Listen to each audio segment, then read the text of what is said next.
Pagi ini, kembali Roh Kudus mengingatkan saya agar terus menjagai kehausan dan kelaparan akan Tuhan serta firman-Nya. Dan agar terus mengejar realita Tuhan dengan segenap hati, jiwa, dan kekuatan dalam segala situasi ataupun keadaan apapun. Pendek kata, hati yang mencintai Tuhan harus terus berkobar-kobar dalam hidup saya. Fokus saja dalam hal tersebut. Pastikan setiap kali menyembah, kita bisa merasakan adanya getaran cinta akan Tuhan yang semakin kuat. Dan setiap kali membaca firman, ada gelora ilahi yang meluap dari setiap kata-kata firman yang kita baca. Pokoknya jangan sampai manusia roh kita menjadi datar atau biasa-biasa saja. Dan jangan sampai pikiran kita kehilangan fokus dari perenungan firman.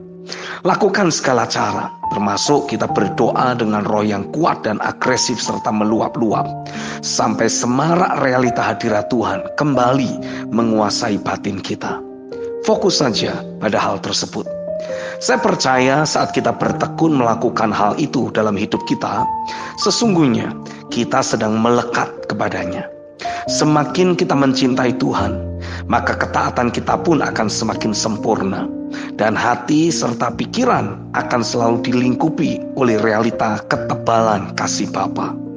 Kita akan menjadi orang yang paling sulit kesal, tersinggung, kecewa, sakit hati, apalagi dendam. Kita memiliki sudut pandang ilahi dalam menilai segala sesuatu. Konflik batin tidak lagi menjadi sifat dari diri kita.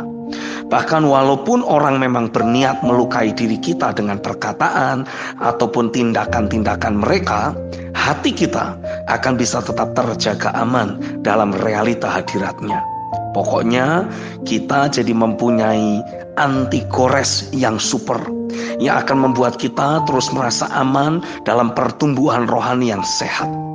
Saya jadi sadar, ternyata kesulitan kita untuk menjadi pelaku firman, khususnya dalam hal mengasihi sesama, selalu disebabkan karena fokus hidup kita sedang tertuju kepada yang lain, bukan tertuju kepada realita hadiratnya.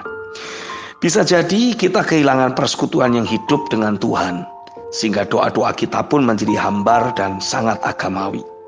Jadi jika kita sudah mulai merasa sering tersinggung ataupun kehilangan sukacita, hal itu hanyalah menandakan bahwa ketebalan realita hadirat Tuhan dalam diri kita sedang menipis atau bahkan sama sekali sudah hilang.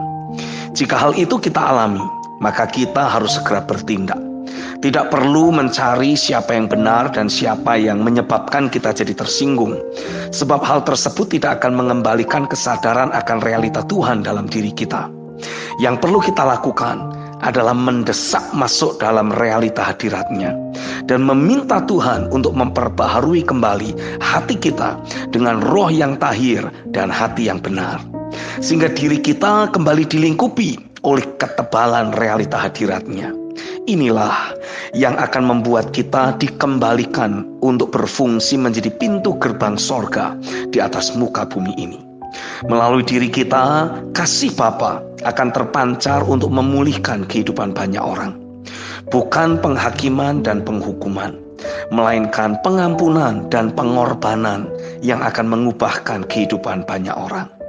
Injil Yohanes pasal 15 ayat 12-13 menuliskan, "Inilah perintahku, yaitu supaya kamu saling mengasihi, seperti aku telah mengasihi kamu." Tidak ada kasih yang lebih besar daripada kasih seseorang yang memberikan nyawanya untuk sahabat-sahabatnya. Saya bisa merasakan bahwa Roh Kudus sedang terus menumbuhkan dimensi kasih ilahi dalam diri kita, sehingga kita dapat menjadi representasi Bapa di atas muka bumi ini. Matius 5 ayat 43-48 menulis, "Kamu telah mendengar firman, kasihilah sesamamu manusia dan bencilah musuhmu.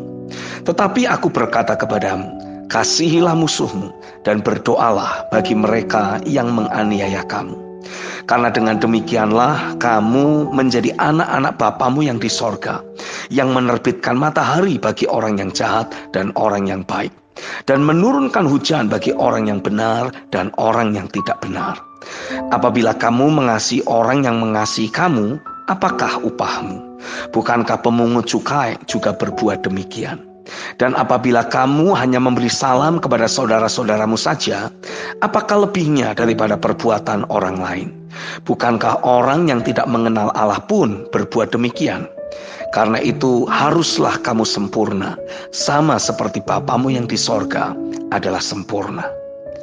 Saya semakin paham alasan Roh Kudus terus menumbuhkan dimensi kasih Bapa dalam diri kita, yaitu agar hidup kita menunjukkan perbedaan yang konkret antara diri kita sebagai anak-anak Allah dengan keberadaan orang-orang lain di dunia ini. Perbedaan itu akan terlihat nyata bukan pada saat kita sedang melayani di mimbar atau dalam pelayanan-pelayanan lain ataupun dalam misi untuk menguasai domain. Bukan. Perbedaan itu akan terlihat pada saat kita mengasihi orang yang berlaku jahat pada diri kita. Itulah wujud konkretnya. Mengasihi orang yang baik dengan kita, semua orang pasti bisa melakukannya. Mengasihi orang yang lemah dan membutuhkan pertolongan, juga semua orang akan bisa melakukannya.